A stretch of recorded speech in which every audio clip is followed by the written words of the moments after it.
Ladies and gentlemen, welcome to the Off Axis Podcast, where we talk entertainment, acrobatics, business, entrepreneurship, fitness, and more. Thank you guys for tuning in. If you guys want to support, please share with your friends. Now, let's jump into the podcast. All right, ladies and gentlemen, welcome to another podcast. I'm here with Jaren Grob. Jaren is a three-time X Games gold medalist. He's got his own video game, and he is now a silver medalist. What is it in Gi Jiu Jitsu? IBJJF No Gi Worlds. Make sure you're talking to the mic. Sorry. Say that again. IBJJF No Gi Worlds. That is dope. So you're basically a certified badass. All right. I'm warning the audience, if I screw this up, this is our first time filming a podcast with two cameras. So we're trying to step up the quality. Apologize if I fuck it up. So Jaren, how's life been? Pretty good. Just traveling, staying active, busy. Still doing shows. Yeah, still doing shows. How many decades have you been doing shows now? Since you were like 13 or something? 14. Yeah, I'm 42 now. I've been doing shows since 14 years old. So for those who do not know who Jaren is, Jaren won the X Games in 2001 or 2? 2001 and 2002. That was your first one? Both Yeah. of them. In inline skating. And he was on the cover of the Aggressive Inline video game back in the day. So if you ever played that video game, you probably made Jaren crash into some cars on a video game. That's what I used to do. That was fun. So what have you been up to? Just doing shows a lot. A lot of jiu-jitsu lately. Yeah, a lot of jiu-jitsu lately. A few competitions, hanging out with my son a lot. Just doing things that I enjoy in life, you know. Life's too short not to have fun and do whatever you like. I mean, you've had probably the craziest life of like pretty much anyone I know. You joined the Barnum and Bailey, was that what it was? Or Ringling Brothers? Ringling Brothers Barnum and Bailey Circus. What year was that? 97, 98, when I was That's 16 crazy. years old. Run away and join the circus when you're 16.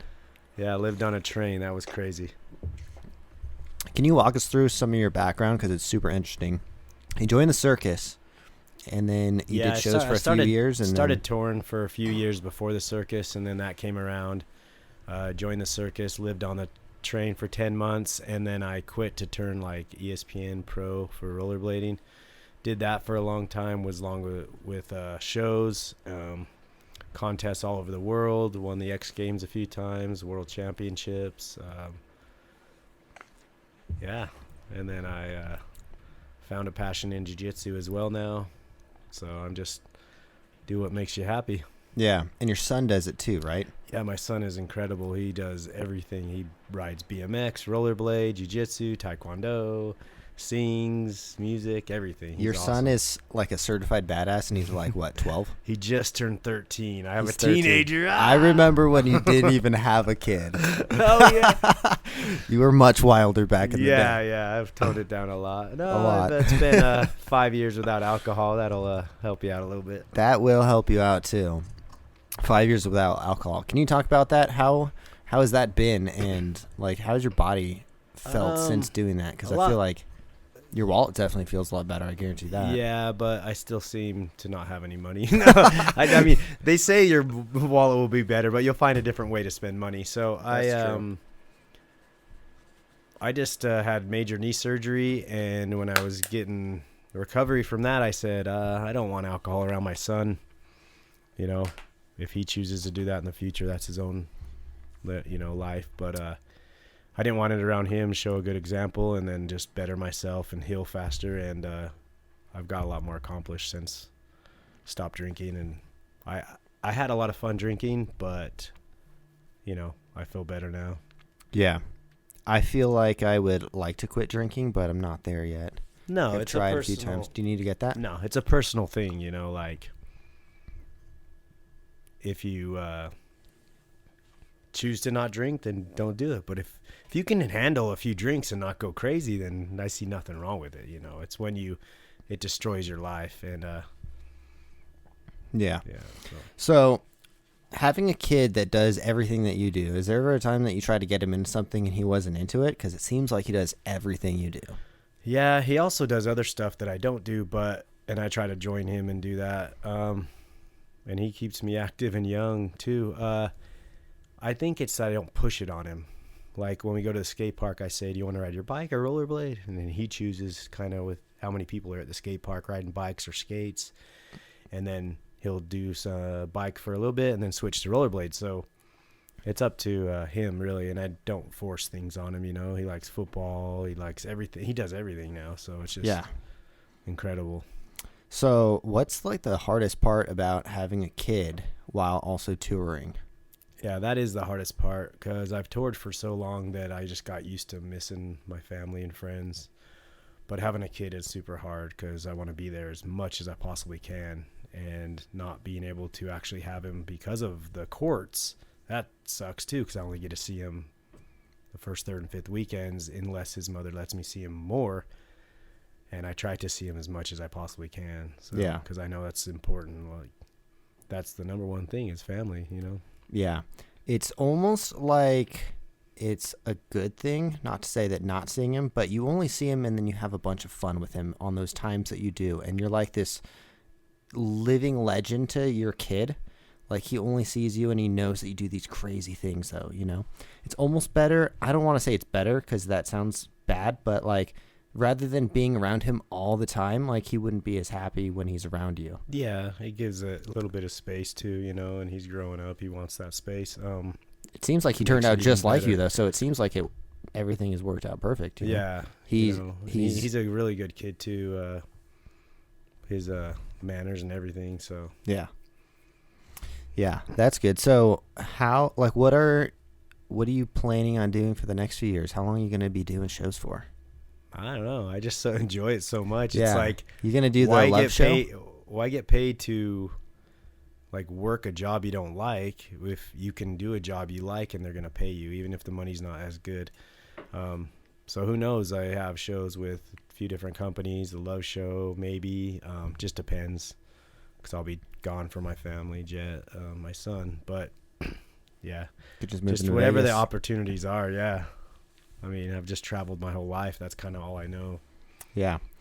What is one of the craziest things that ever happened on one of these tours? I want a crazy story. Rated X. Other than the ninja story, because the ninja story was pretty epic. That was pretty crazy. We talked about that one There's last time. been times like I was telling my friend yesterday about this chick almost falling off the 20-story building in Brazil because she was scaling the wall because she wasn't supposed to be up in the hotel room and almost died. She would have died. But there's so many crazy stories it's hard to think about.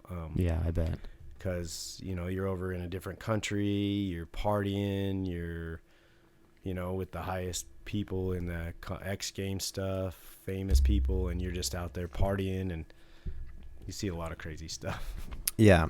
So Jaren has gotten us into pretty much every single badass concert that ever went through Ohio when we were doing shows in Ohio. How do you know all these band members and stuff? It was like you got us tickets from Slipknot, from just, like Korn, and like every big band you can ever imagine. We were backstage on their tour bus, drinking with them and hanging out with them.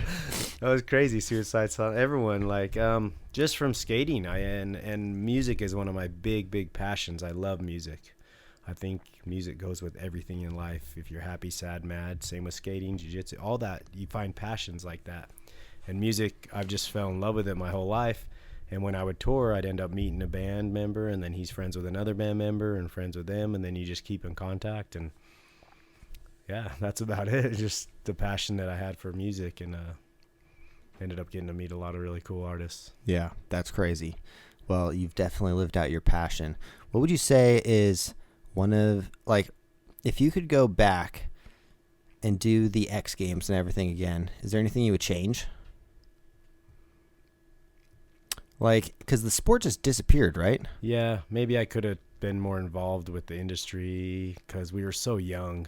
Like, what do you think could have changed it to where the X Games didn't get rid of rollerblading? Why was that? I don't know. There was just no one to really business-wise talk to them and stuff because, unfortunately, that's what everything is business, but and money.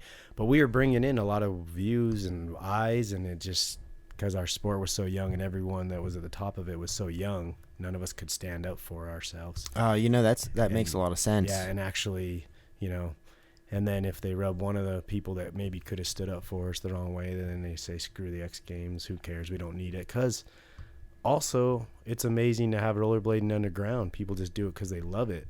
But to live in this world, you need money. So that's what it was cool that we were getting paid decent for that. Not like other pro athletes, but we were getting paid pretty good, you know. So it kind of sucks on that part of it because no matter what, I still never stopped skating. Yeah. You won the X Games, and then the next year they didn't have it, right? Yeah, we did 2002. 2003 was Global X Games we won. I was part of the team with Dave Mir and all those guys. And then 2004, they just did a demo on vert or maybe a vert contest, and then we were out of it completely. That never made any sense to me, but I'm biased because like rollerblading was my favorite sport in the X Games, and the fact that I don't know, it's just so much more watchable than skateboarding or something to me. Well, yeah, and also you're doing flips and stuff. Oh yeah, you're just flying. It's amazing, and Inline you don't have Park. to change the ramps, so that's not like there was a reason to get rid of it. You didn't have to like, oh, we got to make a different setup for these guys. Like skateboarding. Yeah, we'll skate anything. Yeah.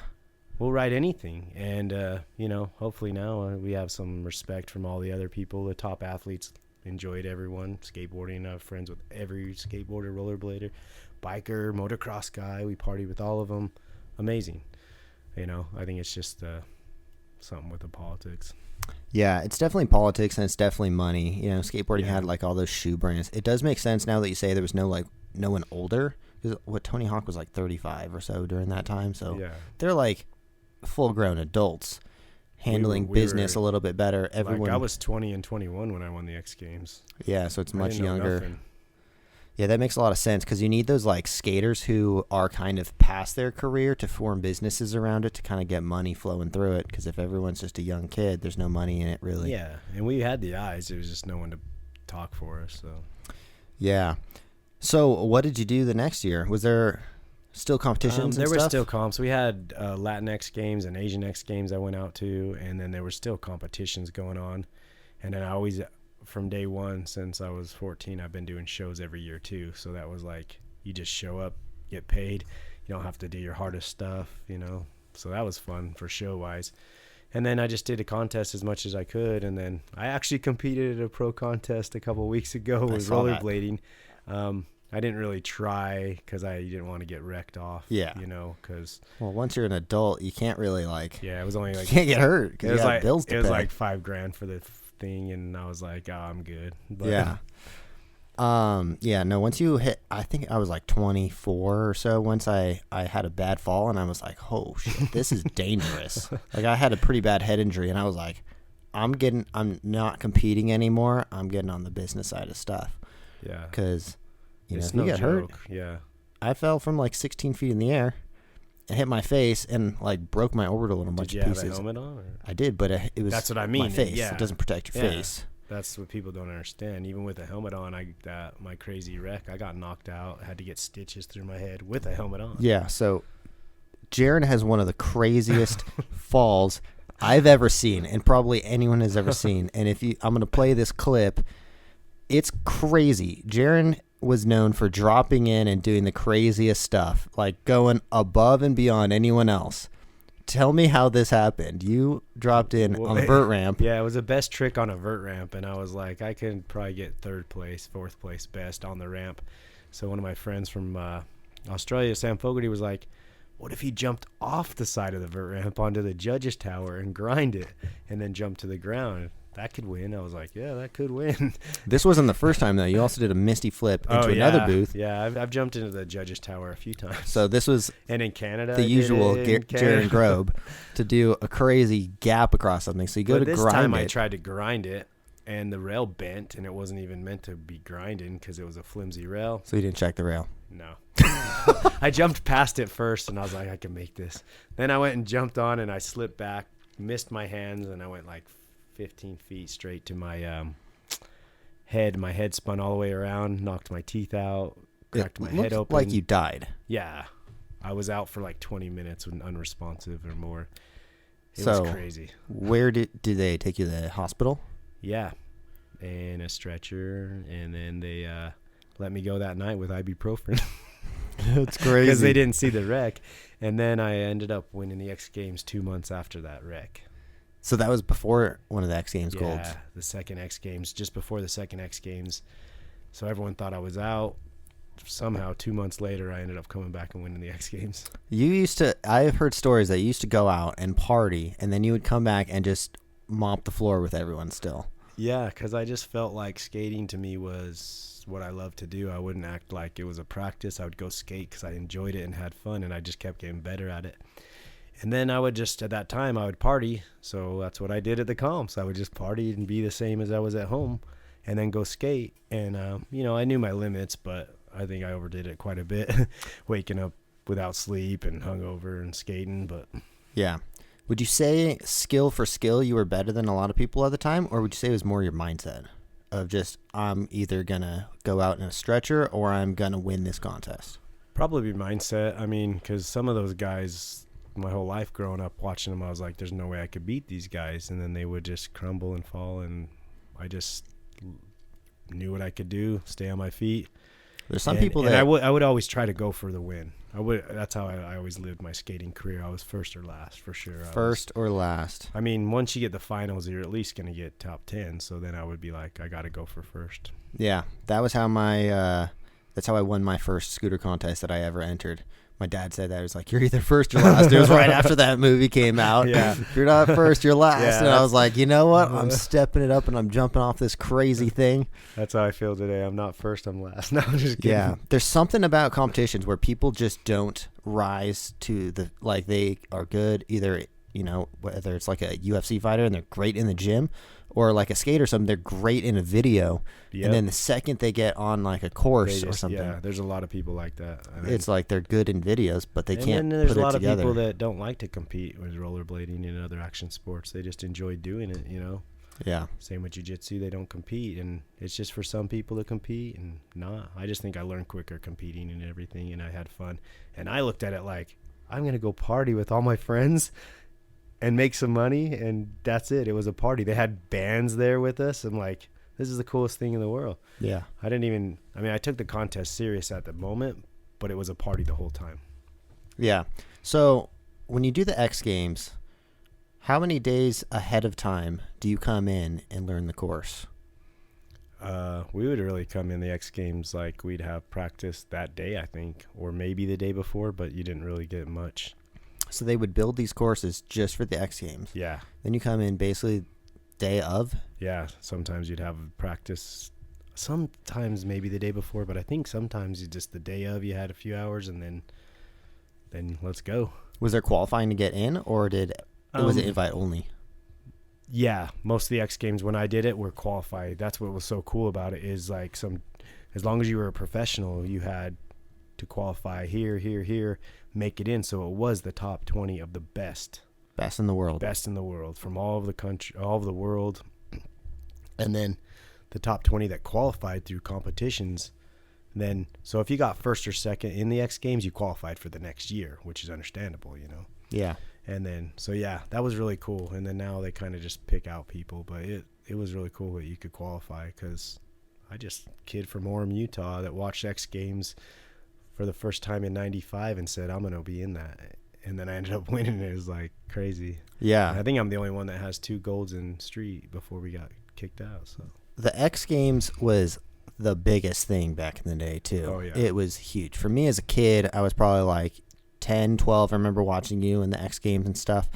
It was like the Olympics or like the World Cup. It was our Olympics for us. Yeah. I mean, there's nothing else on TV either. That was the biggest thing for our sports. Yeah. I don't even think people understand. Like, it's like the Super Bowl or something back in the day. It was huge. Oh, yeah. Everyone was really well known. It was like there wasn't too much other stuff going on. The X Games were like a really big deal. Nowadays, they have like the streams and stuff, and you see like the highlights, and it's kind of watered down. It's not what it used to be. Oh, yeah. Because back in the day when there was only TV, like ESPN X Games, you're going to watch it, Oh, yeah. Now, I'm not even going to say that. Some of the shit they show. Dude, some of the stuff on the X Games now, it's like, not even the X Games, just on ESPN and TV. I'm like, that is not even a sport, but I won't even go there because I don't want to give them any props. Dude, some of it's pretty bad. Because the more you talk about it, the more they, Like, let's name one of them. That little, where you throw the sacks. Yeah, the sacks. What's it called? Cornhole. Cornhole. That's a drunk game you play at a bar. It takes no skill. I could beat people easy. Dude. And then there's a fat guy that's doing a sport on ESPN. That's not a sport. throwing a fucking beanbag, sorry, excuse my language, into a hole. No thanks. You know, it makes no sense that I don't understand how cornhole gets the time. Who's paying to watch that? We would kill ourselves for a best trick for $1,000. Yeah, kill ourselves. Like our arms would be like people getting broke off, and we were stoked because we'd do it anyway. But yeah, it's kind of like just whatever has money behind it. You know, so I guess unfortunate cornhole and it has beer sponsors and stuff. For sure, because anyone can do it. So they're like, oh, we mark it off this. Maybe it makes more sense, I guess, because anyone can do it. So everyone's like, I don't know anyone who sits there and watches cornhole though. Yeah, it's pretty lame to watch. Maybe there's someone out there who's watching this who's like, I watch all the cornhole tournaments and stuff. Good for them if that's their passion. But I don't get it. It's like, I love pool. I do not want to watch pool though. No, yeah. Like I could go hit a couple golf balls, but I'm not gonna watch it ever. You know, golf is a weird one for me. Like I never got it. No, I don't watch any sports actually. I only watch UFC. Yeah, I know. I don't watch TV much. Movies, UFC. I'm glad the UFC is becoming what it is. Yeah, a couple football because my son's into it. So I used to like it too, but yeah. I like the UFC. I like Dana White. I like what the UFC represents, and it's a really good, it's such a good competition to watch. Everyone knows fighting and stuff. Oh, yeah. And it's on the up right now. Everyone's becoming a UFC fan. So we were just talking before about how I've gone to see a couple of Tony Ferguson's fights, and I love Tony, but it's hard to watch the fights when you're at the UFC because you end up just watching the TV anyways. It's not one of those sports that, unless you have the greatest tickets ever, the action's not big enough unless it's like a kick or something you see from like 100. If you're 100 feet away, it's hard to watch. But the energy you get, I like that. Energy. The energy that comes off of being in a live event like that, it's like you want to fight after that, you know? Yeah. I've had a few really good tickets to where it's like good enough, but if I had to pay for a ticket and it was like really far away, like I don't understand how people continue to go to those. The action's just a little bit too small, and you can kind of relate it to like performing stuff too. Like you can't watch someone juggle from 300 feet away. It just doesn't play well. You need big action, which is why I think football does so well. But also, I don't like to be like some of the UFC fans are like so. That's in every sport. You hear some of the dumbest things because ever. they that's what they like, but they can't do it. So that's why they're the fans that like. Yeah. Yeah. That's why you get the cornhole fans that just sit there and watch it.